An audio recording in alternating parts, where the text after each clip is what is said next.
দেখুন এই গরিব লোকটির আজকে বার্থডে, তখন সে অনেক মজা করে বার্থডে পালন করতেছিল মাটি দিয়ে। আর এটা দিয়ে বার্থডে পালন করার কারণে সে অনেক বেশি খুশি হয়ে গেছিল। তখন সে হাসতে থাকে আর অনেক খুশি থাকে। তখনই কিছু বড় লোক ছেলে তাকে দেখে হাসাহাসি করে। তখনই সে গরিব ছেলেটা দেখিয়ে ফেলে আর সে কান্না করতে থাকে। আর মনে মনে বলতে থাকে আমাকে দেখে তোরা হাসলি। তখন সে কান্না করতে করতে ওখানে ঘুমিয়ে থাকে। কতক্ষণ পরে একটি বড় লোক ছেলে চলে আসে। এটা দেখে বলে তাড়াতাড়ি যাই, ওর জন্য আজকে মজা করে কেক খাওয়াবো।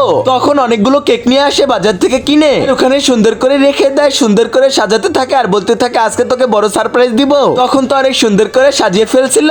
তখন বলতে থাকে একটি মোমবাতি দিয়ে দে এখানে। আর মোমবাতি দিয়ে সুন্দর করে জ্বালিয়ে আমি এখান থেকে পালিয়ে যাই তাড়াতাড়ি ওকে একটি টোকা দিয়ে। তখনই ছেলেটি একটি বাজি দিয়ে তাড়াতাড়ি ওখান থেকে পালিয়ে যায়। আর এটার আলাপ শুনেই তো গরিব ছেলেটি উঠে যায়। তারপর কি হলো সেটা দেখার আগে হে আল্লাহ আপনার পবিত্র কাবা শরীফকে দেখে যে ভিডিওতে লাইক দিয়ে চ্যানেলটা সাবস্ক্রাইব করবে, তাকে আপনি অনেক বড়লোক বানিয়ে দিন। আর যে না করবে তাকে আপনি অনেক গরিব বানিয়ে দিন। এরপর তো গরিব ছেলেটি উঠে এটা দেখে অনেক খুশি হয়ে যায়। আর সে তো মজা করে বার্থডে পালন করতে থাকে।